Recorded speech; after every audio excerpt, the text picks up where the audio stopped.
நன்றி நன்றி நன்றி.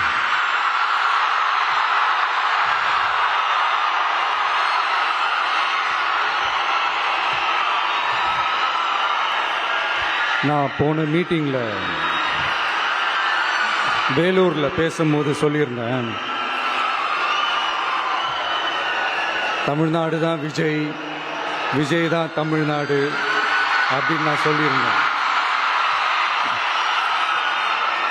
அது ஏன் அப்படி சொன்னேன் அப்படின்னா, தமிழ்நாட்டு மக்களுடைய ஒரே பிரதிநிதியா, உண்மையான ஒரு பிரதிநிதியா நாம மட்டும்தான் இருக்கிறோம் அப்படின்றதுக்காக தான் அப்படி நான் சொன்னேன். அப்புறம் அந்த தேர்தல் பற்றியும் நான் சொல்லியிருந்தேன். தமிழ்நாடு வர்சஸ் ஸ்டாலின் சார், அதாவது விஜய் வர்சஸ் ஸ்டாலின் சார், அதையும் நான் சொல்லியிருந்தேன். அப்புறம் இன்னொரு கேள்வியும் கேட்டிருந்தேன். இது தமிழ்நாடு சட்டசபைக்கான ஒரு தேர்தல், இதை ஏன் தமிழ்நாட்டுக்கும் டெல்லிக்குமான ஒரு எலெக்ஷன் சொல்றீங்க அப்படின்னு நான் கேட்டிருந்தேன். உடனே விஜய் பாஜகவுக்காக பேசுறாரு அப்படின்லாம் திருச்சி பேச ஆரம்பிச்சிட்டாங்க. அப்புறம் ரெகுலராக ஒன்று பண்ணுவாங்கல்ல, நம்மளுடைய சிறுபான்மை சகோதரர்களை பயமுறுத்தி பயமுறுத்தி ஒரு ஏமாத்து வேலை ஒன்று செய்வாங்கல்ல, அது இனிமே அவங்களால தொடர்ந்து செய்ய முடியாதுன்னு அவங்களுக்கு தெரிஞ்சு போச்சு. அதனால தான் நான் என்ன பேசினாலும் அதை திருச்சி பேசுறது, அந்த தில்லு முள்ளு வேலைகள்லாம் அவங்க செய்ய ஆரம்பிச்சிட்டாங்க. சென்னையில் டெல்லி டெல்லின்னு கூவுறதும், அடிக்கிற கொள்ளைக்கு ரைடு வந்துட்டா டெல்லிக்கு வெள்ளை கொடை பிடிக்கிறதும்,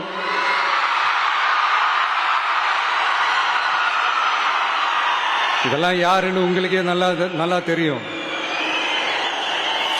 தமிழ்நாட்டை காப்பாத்துறது திமுக தான், தமிழ்நாட்டை பொழைக்க வைக்கிறது திமுக தான், இதெல்லாமே பண்றது திமுக தான், ஸ்டாலின் சார் தான். இதெல்லாம் ஒர்க் அவுட்டே ஆகாது பாஸ்.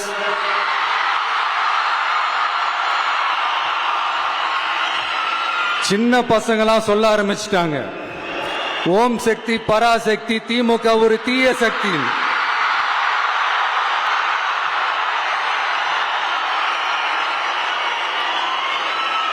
அதனால இந்த தமிழ்நாடு இன்னொன்னு வேற ஒன்று சொல்றாங்க. அது என்னடானா, தமிழ்நாட்டு அணி டெல்லி அணியா.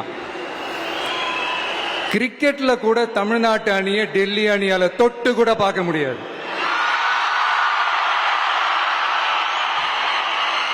அப்படி இருக்கும்போது கிரிக்கெட்லயும் விசில போடுறது தமிழ்நாடு தான். சிஎஸ்கே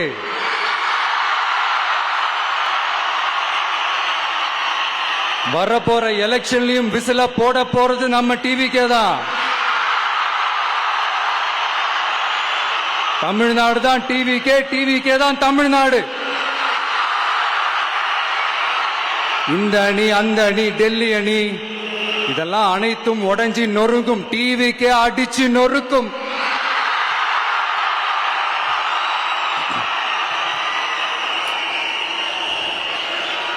எனக்கும் என்னுடைய மக்களுக்கும் நடுவுல வேற யாராலையும் உள்ள நுழையவே முடியாது. இது ஒரு அம்மா பையன் உறவு, அப்பா புள்ள உறவு, அண்ணன் தங்கச்சி உறவு, அண்ணன் தம்பி உறவு, அக்கா தம்பி உறவு. இது சும்மா ஒரு எலெக்ஷனுக்கு வந்த உறவு அப்படின்னு நினைச்சிடாதீங்க. இது இயற்கையாகவே அமைஞ்ச உறவு. இது எவ்வளவு டீப்பான உறவுன்றது நான் உணர்ந்திருக்கிறேன். அதே மாதிரி நம்ம தமிழ்நாடு மக்களும் இதை உணர்ந்து இருக்கிறாங்க. இன்னும் சிம்பிளா சொல்லணும்னா, மற்றவங்களுக்கு வேணா இது எலெக்ஷன், ஆனா எனக்கும் என்ன நேசிக்கிற மக்களுக்கும் இட் இஸ் an emotion.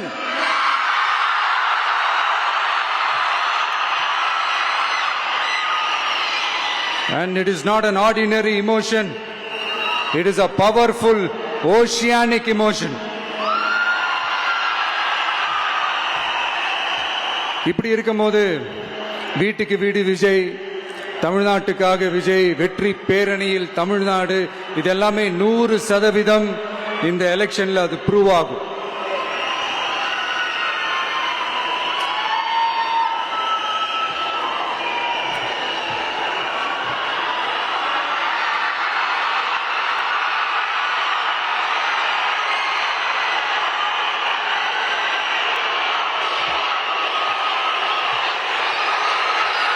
நீங்க எல்லாரும் எனக்கு இன்னொரு உறுதிமொழியை ஒன்று கொடுக்கணும்.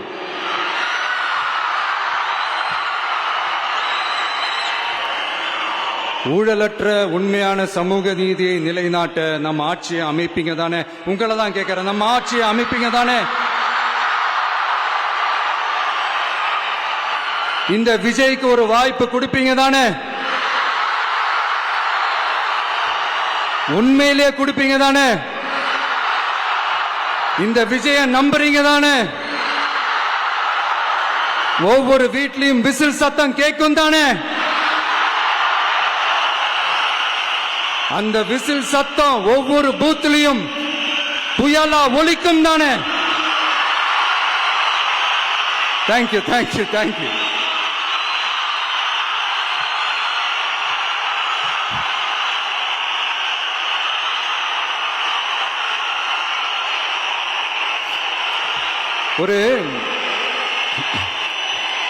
ஒரு டாக்டர் இருக்காருன்னா நாம எப்போ அவரை பத்தி யோசிப்போம்?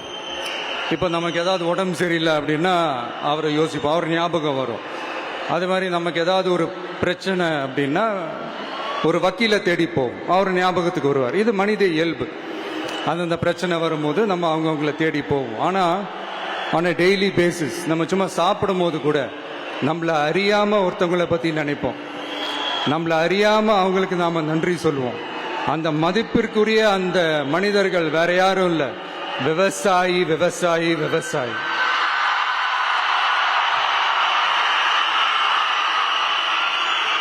அவங்க பார்க்கறதுக்கு வேணா சாதாரணமா இருப்பாங்க, ஆனா அவங்க சாதாரணமான மனிதர்கள்லாம் கிடையாது. இந்த உலகத்தையும் மனிதர்களையும் படைச்சது கடவுள்னு சொல்லுவாங்க, ஆனா அந்த கடவுளுக்கே படையல் போடுற உயர்ந்த மனிதர்கள் தான் நம்ம விவசாயிகள். இந்த பூமியில உயிர் இருக்குது, இந்த பூமியில பூ பூக்கும், காய் காய்க்கும், பூத்து குலுங்கும்னு இந்த பூமியை அழகா காட்டி இந்த பூமியை சாமி ஆக்கிறதுல இயற்கையோட சேர்ந்து நம்ம விவசாயிகளுக்கும் ஒரு முக்கிய பங்கு ஒன்று இருக்கு. அதனால நான் ஏதோ ஓவரா ஏதோ சொல்றேன்னு நினைக்காதீங்க.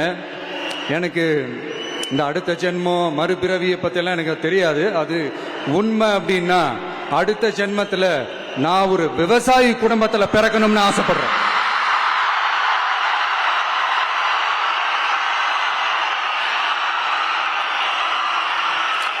எனக்கு விவசாயத்தை பத்தி டீட்டெயில்டா தெரியாதுதான், நான் ஒத்துக்கிறேன். அதனால மற்றவங்க மாதிரி நானும் டெல்டாக்காரன் தான் அப்படின்னு உங்க காதல டால்டா ஊத்தலாம் நான் வரல.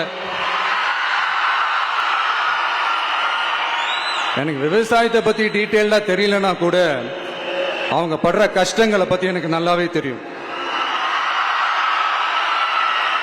நம்மளுடைய முதல் அரசியல் பயணம் தொடங்கினதே அந்த பரந்தூர் விஷயத்தை கையில் எடுத்துதான். அதனால நம்மளுடைய இந்த ஆட்சி அமைஞ்சதும் தீர்க்க வேண்டிய முக்கியமான பிரச்சனைகள்ல நம்மளுடைய விவசாய பிரச்சனைகளும் ஒண்ணு. முதல்வர் அவர்களுக்கு இந்த மாதிரி நீங்க அது செஞ்சுட்டேன் இது செஞ்சுட்டேன் அப்படின்னு நிறைய பெருமையா சொல்லிக்கிறீங்களே, ஒரு அடிப்படை ஒரு பிரச்சனையை பத்தி ஒன்று பேசுவோமா? கொஞ்ச நாளைக்கு முன்னாடி ஐநா சபை ஒரு ரிப்போர்ட் ஒன்று வெளியிட்டிருந்தாங்க. அது கூட தினத்தந்தி நியூஸ்ல கூட வந்துச்சு. உடனே கூகுள் பண்ணி எதுவும் தேடாதீங்க, உங்க ஏஜென்சி வச்சு எதுவும் சர்வே கிருவே எடுக்காதீங்க. எதுக்கு உங்களுக்கு சிரமம்? நானே என்னன்னு சொல்றேன். தண்ணீர் திவால் அப்படின்ற அந்த தலைப்புல தண்ணியே இல்லாம திவால் ஆக போகுது அப்படின்ற அந்த கட்டுரை படிக்கும் போது உண்மையிலேயே மனசுக்கு ரொம்ப பகீர்னு இருந்தது. இந்தியாவிலேயே அது முக்கியமாக நம்ம தமிழ்நாட்டில் இன்னும் கொஞ்ச காலத்திலேயே தண்ணியே இல்லாமல் திவாலாக போகுதாம். அதுக்கு காரணம் நிலத்தடி நீரை பாதுகாக்காம விட்டது தான் காரணமா. மண்ணையும் மணலையும் கொள்ளையடிச்சா பின்ன வேற என்ன நடக்கும்? மலைகளை முழுகினா பின்ன வேற என்ன நடக்கும்? கனிம வளங்களை கொள்ளையடிச்சா பின்ன வேற என்ன நடக்கும்? இந்த மணல் கொள்ளையில ஈடுபட்டவங்களை மேல நீங்க சரியா நடவடிக்கை எடுக்கலன்னு அது போதுமானதாக இல்லை அப்படின்ட்டு சென்னை உயர்நீதிமன்றம் சொன்னிச்சே, மறந்துட்டீங்களா? இந்த மணல் கொள்ளை, கனிம வள கொள்ளை, இதுக்கெல்லாம் காரணம் மணல் மாஃபியா குரூப் தான் மதுரை உயர்நீதிமன்றம் அந்த கிளை சொன்னிச்சு. அதை மறந்துட்டீங்களா? இந்த மணல் மாஃபியா குரூப்புக்கு ஆதரவு அளிக்கிறது யாரு? உங்க திமுக கவர்மெண்ட் தானே. அது இல்லைன்னு சொல்ல முடியுமா? அவங்களோட டீலிங்ல இருக்கிறது யாரு? நீங்க தானே. அது இல்லைன்னு சொல்ல முடியுமா? தண்ணி திவாலாக போகுது, மணல் திவாலாக போகுது, கனிம வளம் திவாலாக போகுது. மொத்தத்தில் உங்க ஆட்சியில தமிழ்நாடு திவாலாக போகுது. கடன் மேல கடன் வாங்கிட்டு உங்க கவர்மெண்டே குப்பராட்சி படுத்துக்குச்சு. உங்ககிட்ட பேசுறதும் ஒண்ணுதான். சரி, அதை விடுங்க.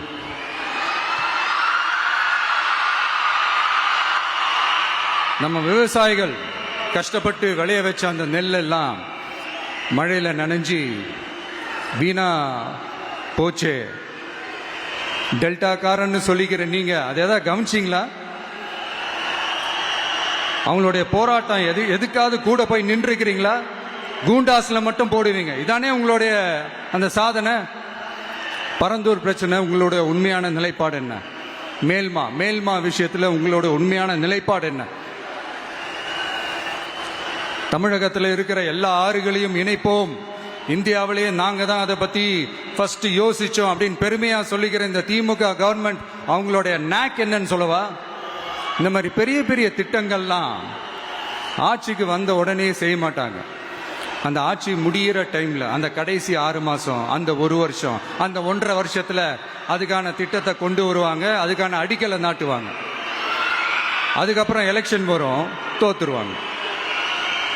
கேட்டா எங்க ஆட்சி தான் முடிஞ்சிருச்சே அப்படின்னு நாடகம் ஆடுவாங்க. இல்லை, நான் தெரியாம தான் கேட்கிறேன். மக்கள் மேல உங்களுக்கு உண்மையிலே அந்த அக்கறை இருந்துச்சுன்னா ஆட்சிக்கு வந்த உடனே இந்த மாதிரி பெரிய பெரிய திட்டங்கள்லாம் ஸ்டார்ட் பண்ண வேண்டியது தானே. அதனால் ஆட்சி முடியும் போது அடிக்கல் நாட்டுறது. ஓட்டுக்காக என்னென்னலாம் பேசுவீங்க, ஆனா மக்கள் இதெல்லாம் நம்புறதுக்கு அவங்க ஏமாளிங்க நினைச்சீங்களா?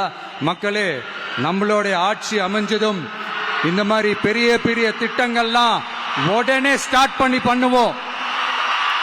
அதை அந்த 5 வருஷத்துக்குள்ள அதை முடிக்கவும் ட்ரை பண்ணுவோம். ஸோ இப்படிலாம் நம்ம பேசினா காவிரி பிரச்சனையில உன் கருத்து என்ன, முல்லை பெரியார் பிரச்சனையில உன் கருத்து என்ன, இப்படிலாம் அதெல்லாம் பற்றி உனக்கு என்ன தெரியுமா அப்படின்னு கேட்க ஆரம்பிச்சிருவாங்க. ஐயா, உலக மகா மேதைகளே, ROV, ரிமோட்லி ஆபரேட்டட் வெஹிக்கிள், அதை வச்சு தண்ணிக்குள்ளேயே போய் அணைகளோட உறுதித்தன்மையை ஆராய்ச்சி பார்க்குற வரைக்கும் நான் எல்லாம் தெரிஞ்சுதான் வச்சிருக்கிறேன். ஒருத்தன் சைலண்டா இருக்கான், அமைதியா இருக்கான்னா உடனே அவனுக்கு எதுவுமே தெரியாதுன்னு நினைச்சிடாதீங்க. சும்மா கருத்து சொல்லிக்கிட்டு கம்பு சுத்திக்கிட்டு இருந்தா எல்லாமே நடந்துருமா? நசன் பேசி அதை கேட்டு மக்கள் வெறுத்து போயிட்டாங்க. உருப்படியா ஏதாவது யோசிங்கயான்னு மக்கள் நினைக்கிறத யாருக்கு தெரியுதோ தெரியலையோ, எனக்கு அது நல்லாவே தெரியுது. உரிய இடத்துக்கு போய் சம்பந்தப்பட்டவங்களோட பேசி அதுக்கான சொல்யூஷன் என்னன்னு தெரிஞ்சுக்கிட்டு அதை ப்ராப்பரா எக்ஸிக்யூட் பண்ணணும். அடுத்து, நம்மளுடைய கடல் விவசாயிகளான நம்மளுடைய மீனவர்களுடைய பிரச்சனைக்கு அப்பப்ப எந்திரிச்சு கடிதம் எழுதிட்டு திரும்ப தூங்க போயிடுவார். அவ்வளவுதான், அதோட அது அப்படியே கிடக்கும். மானே, தேனே, பொன்மானே, இப்படிலாம் கடிதம் எழுதுறதெல்லாம் வேலைக்கே ஆகாது. ஒன்றிய அரசுக்கு அந்த உண்மையான உணர்வு பூர்வமான அந்த அழுத்தத்தை கொடுக்கணும். நம்ம மீனவர்கள் மேல அவங்க கையே வைக்க கூடாது, கையே வைக்க விடக்கூடாது. அவங்களுக்கான அந்த பாதுகாப்பு பக்காவா இருக்கணும். அதுதான் நம்மளுடைய ஒரே அஜெண்டா. மீனவர்களே, அடுத்து நம்மளுடைய ஆட்சி தான். கவலைப்படாதீங்க, தைரியமா இருங்க. உங்களுக்கான பாதுகாப்பு பக்காவா இருக்கும். இப்படி இருக்கும்போது அடுத்ததும் நாங்க தான் அப்படின்னு சிஎம் சார் சொல்லுவாங்க. அதெல்லாம் நடக்கவே நடக்காது. 2வது முறை வந்ததெல்லாம் சரித்திரமே கிடையாது. இந்த சைனால கிரேட் வால் ஆஃப் சைனா கேள்விப்பட்டிருப்பீங்க. அதோடைய நீளத்தை விட பெரிய டாஸ்க் இது. ஆனானப்பட்ட அவங்க அப்பாவாலே முடியல.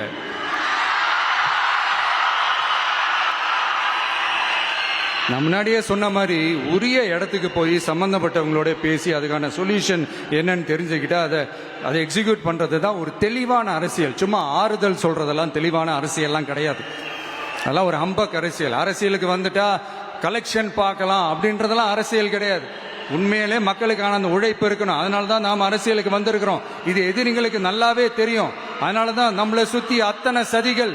அதுல முக்கியமான சதி என்ன தெரியுமா? இத பாரு, ஒன்னு நீ இல்லனா நான் இல்லனா நீ இல்லனா நான். நமக்குள்ள வேற எவனும் நடுவுல வந்துடக்கூடாது.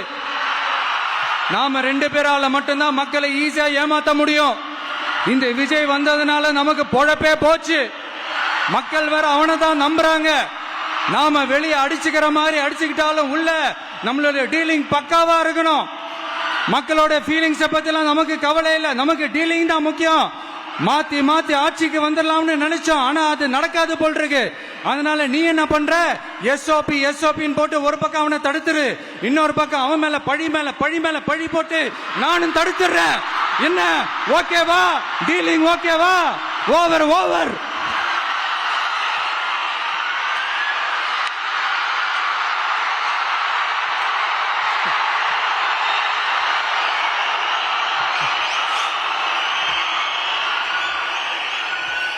இல்லைங்க, உண்மையிலேயே சிரிக்கிறதா என்ன பண்றதுன்னு எனக்கு தெரியல.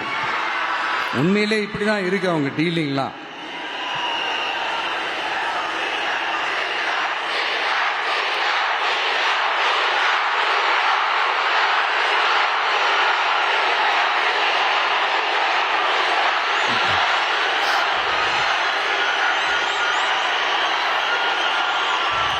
இப்படி பழி மேல பழி போட்டு கரூர்ல ஆரம்பிச்சு நம்ம ஜனநாயகன் படம் ரிலீஸ் வரைக்கும்.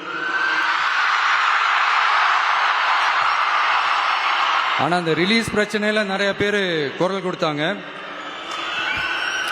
முக்கியமா நம்மளுடைய முதல்வர் அவர்கள் கூட பூசி மொழிகி பட்டும் படாம குரல் கொடுத்தாங்க. But what ever it is, குரல் கொடுத்த அவங்களுக்கும் மற்றவங்க எல்லாருக்கும் இந்த நேரத்தில் என்னுடைய நன்றியை தெரிவிச்சுக்கிறேன்.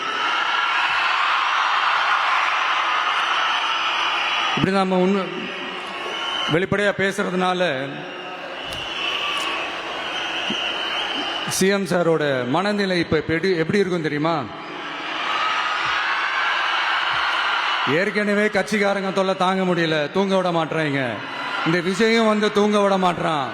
நம்ம பாட்டுக்கு ஹைவேல சைக்கிள்ல சோலாவா போலான்னு நினைச்சோம். இவன் நாடானா மக்கள் சக்தியோட வந்துட்டு இருக்கான். இவன் தான் கேள்வி கேட்கிறான்னு பார்த்தா மக்களையும் கேள்வி கேட்க வைக்கிறான். 1000 ரூபாய் கொடுத்துட்டு இருந்தோம், 5000 ரூபாய் கொடுத்து ஏமாத்தலான்னு பார்த்தா அதையும் கேள்வி கேட்க வைக்கிறான். விசில் சத்தம் வேற விண்ண முட்டுது. கூட்டணி கட்சிகள் தொல்லை வேற தாங்க முடியல. இவன் பண்ற பிரச்சாரத்தையாத்து முடக்கலான்னு பார்த்தா அப்பவும் மக்கள் அவன் பின்னாடி தான் நிக்கிறாங்க. என்ன பண்றது ஏது பண்றதுன்னு தெரியாத ஒரு மனநிலையில இருப்பாரு. ஆனா சார், நீங்க இந்த விஜயம் முடக்கலாம். ஆனா ஒவ்வொரு வீட்டில் இருக்கிற ஒவ்வொரு விஜயையும் உங்களால முடக்கவே முடியாது.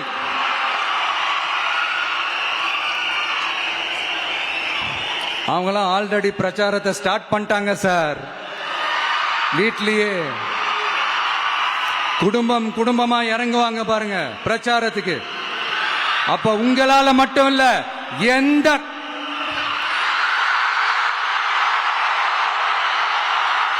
யாராலையும் தடுக்க முடியாது.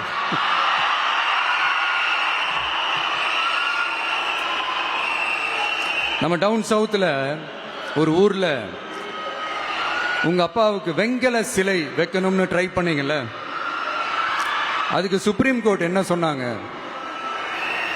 மக்களோட பணத்துல யாருக்கு புகழ் பாட பாக்குறீங்க அப்படின்னு கேட்டாங்கல்ல. அதுக்கு என்ன அர்த்தம் தெரியுமா? ஊராம் வீட்டு நெய்யில உங்க வீட்டுக்கு ஸ்வீட் செய்யாதீங்க. எப்படி?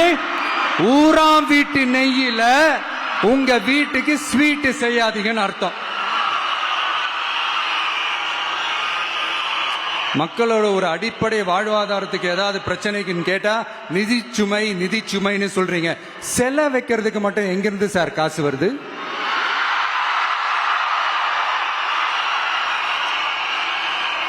முதல்ல மக்களுக்கு அந்த சோறுக்கு வழி பாருங்க சார். செலை வைக்கிறத பத்திலாம் அப்புறமா யோசிக்கலாம். கேஸ் சிலிண்டருக்கு மானியமா 100 ரூபாய் தரேன்னு சொன்னீங்களே, என்னாச்சு? கரும்புக்கு ஆதார விலையா 4000 ரூபாய் தரேன்னு சொன்னீங்களே, என்னாச்சு? ரொம்ப நாள் கல்யாணமே ஆகாம இருக்கிற பெண்களுக்கு அவங்களுடைய கல்வி தகுதிக்கு ஏற்ப அரசு வேலை கொடுப்போம்னு சொன்னீங்களே, என்னாச்சு? இதெல்லாம் வெறும் சாம்பிள் தான். இதோட ஹைலைட் ஒண்ணு இருக்கு. மாநில அரசால முடியவே முடியாதுன்னு தெரிஞ்சுக்கிட்டோம், நாங்க வந்தா நீட்டை ஒழிப்போம். ஆகா ஆகா ஆகா ஆகா, எவ்வளவு பெரிய ஒரு மோசடி இது! கேட்டா நாங்க தான் முன்மாதிரி ஆட்சின்னு சொல்லுவாங்க. மோசடி ஆட்சி. மோசமானவங்களே முக்கியமானவங்க கேள்விப்பட்டிருக்கிறீங்களா? அந்த மாதிரி மோசடி ஆட்சியிலேயே முக்கியமான ஆட்சி இந்த திமுக ஆட்சி. மக்களே, மக்களை நேசிக்கிற விஜய் வேணுமா? மக்கள் விரோத ஆட்சி நடத்துற ஸ்டாலின் சார் வேணுமா?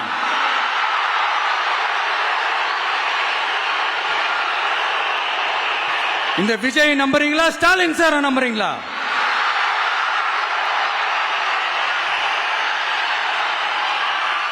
இந்த சத்தத்துக்கு அர்த்தம் தெரியுமா சார்? ஸ்டாலின் தொடரட்டும் அப்படின்னு அர்த்தம் கிடையாது. தீய சக்தி திமுக ஆட்சி மறையட்டும், தூய சக்தி டிவிகே ஆட்சி வரட்டும். நானும் உதிக்கட்டும்னு சொல்லாம்னு நினைச்சேன், பார்த்தா அதை வேற திருச்சி பேச ஆரம்பிச்சிருவாங்க.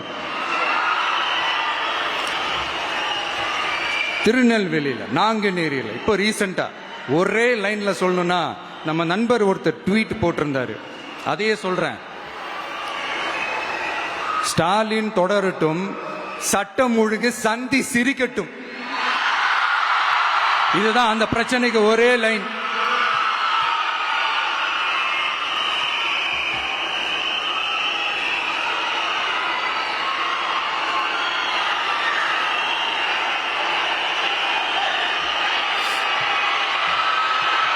மக்களே, காஞ்சிபுரத்தில், வேலூர்ல எல்லாம் நம்மளோட விஷனை பத்தி சொன்னோம் இல்லையா? அதே மாதிரி இங்கேயும் சில விஷன்ஸை சொல்லணும். இது மற்றவங்க மாதிரி தேர்தல் வாக்குறுதின்னு சொல்லி ஏமாத்துறது கிடையாது.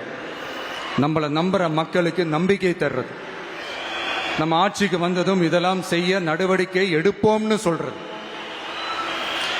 டெல்டா விவசாயிகள் சமீபத்தில் கூட உரத்தட்டுப்பாட்டை சந்திச்சிங்கல்ல. சில பேர் உரத்தை பதுக்கி வச்சு அதிக விலைக்கு வித்ததா நியூஸ்லாம் கூட வந்துச்சு. நம்ம டிவிக்கு ஆட்சி வந்ததும் உரத்தட்டுப்பாடு இல்லாம பார்த்துக்குவோம். 5 ஏக்கர் வரை நிலமுள்ள விவசாயிகள் வேளாண் கூட்டுறவு வங்கிகளில் வாங்கிய பயிர் கடன் முழுமையாக ரத்து செய்வதற்கும், 5 ஏக்கருக்கு மேல் உள்ள விவசாயிகள் வேளாண் கூட்டுறவு வங்கிகளில் வாங்கிய பயிர்க்கடன் 50% வரை ரத்து செய்வதற்கான சாத்திய கூறுகளை ஆராய்ந்து உறுதியாக நடவடிக்கை எடுப்போம். திமுக மாதிரி எல்லாருக்கும்னு சொல்லிட்டு அதுல தகுதி பிக்ஸ் பண்ணி பாகுபாடு காட்டி ஏமாற்ற மாட்டோம். எல்லாத்தையும் வெளிப்படையாக சொல்லுவோம். 2 ஏக்கர் வரை நிலமுள்ள விவசாயிகள் மற்றும் நிலமற்றவர்கள் குடும்பத்தில் யாரும் மாநில மற்றும் ஒன்றிய அரசு ஊழியராக இல்லாமல் இருக்கும் பட்சத்தில் அவர்களின் குழந்தைகளின் பொறியியல் மற்றும் மருத்துவம் உள்ளிட்ட தொழிற்கல்வி முதல் அனைத்து வகை படிப்புகளுக்குமான முழு செலவையும் அரசே ஏற்கும்.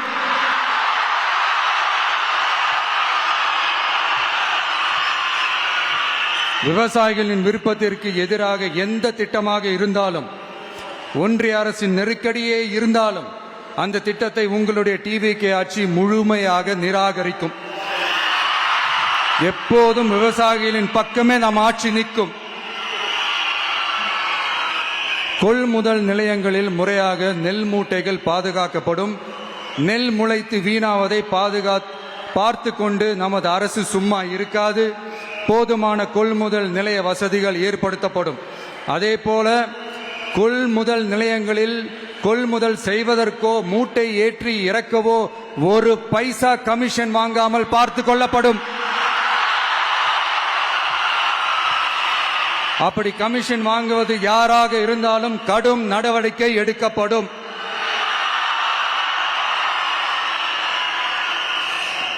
ஐநூறு ரேஷன் கார்டுகளுக்கு 1 ரேஷன் கடை என்ற வரையறை நிர்ணயிக்கப்படும். கிராமங்களிலும் எடையாளர் நியமிக்கப்படுவார். பெண் விற்பனையாளருக்கு பெண் எடையாளர், ஆண் விற்பனையாளருக்கு ஆண் எடையாளர் என்பது பின்பற்றப்படும்.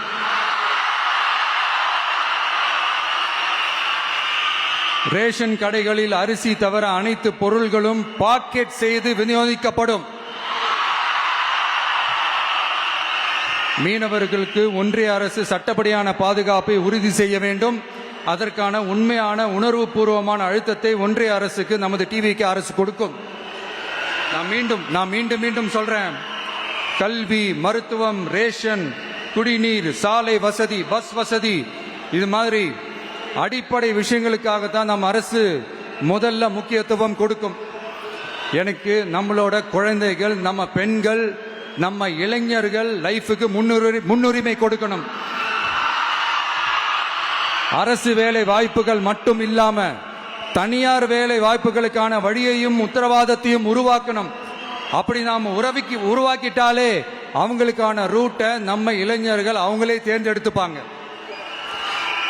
இத்தனை கோடி அத்தனை கோடி ஒப்பந்தம்னு சொல்லி விளம்பரம் மட்டும் செய்யாம உண்மையான ஒப்பந்தம் போட்டு வெள்ளை அறிக்கை வெளியிட்டு அதை செயல்படுத்தினாலே போதும், எல்லாம் தன்னாலே நடக்கும். இங்க என்னனையும் சொல்ல நினைக்கிறேன். இங்க அடுத்து நாங்க தான் நெஞ்ச நிமித்திரி கூவுற யாராச்சும் நாங்க ஊழலே செய்யாதவங்கன்னோ ஊழல் செய்யவே மாட்டோம்னோ நெஞ்ச தொட்டு மனசாட்சியோட சொல்ல முடியுமா? ஆனா நாம இன்னைக்கு இல்ல, ஆட்சிக்கு வந்ததுக்கு அப்புறமும் ஓப்பனா தில்லா கட்ஸா சொல்லுவோம். ஊழல் லஞ்சம் இல்லாத ஒரு ஆட்சியை கொடுக்க உண்மையா ட்ரை பண்ணாலே போதும், எல்லாம் தன்னாலே நல்லா நடக்கும். எல்லாரும் கொஞ்சம் கை இப்படி வைங்களேன். எங்க ஓட்டு எங்க உரிமை. எங்களை யாரும் விலைக்கு வாங்க முடியாது. எங்க ஓட்டு விசில் சின்னத்துக்கு தான். யாரையும் நம்பி ஏமாற மாட்டோம். எங்க வார்த்தையிலிருந்து மாற மாட்டோம். இது நிஜம். தேங்க்யூ.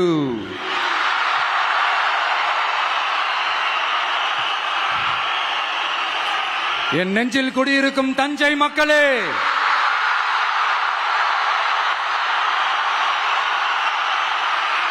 என் நெஞ்சில் குடியிருக்கும் வேலூர் மக்களே,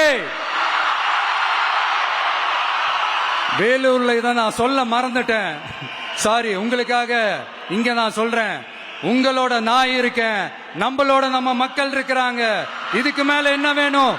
கான்பிடென்டா இருங்க, நல்லதே நடக்கும், வெற்றி நிச்சயம். மீண்டும் சந்திக்கும் வரை நன்றி, வணக்கம்.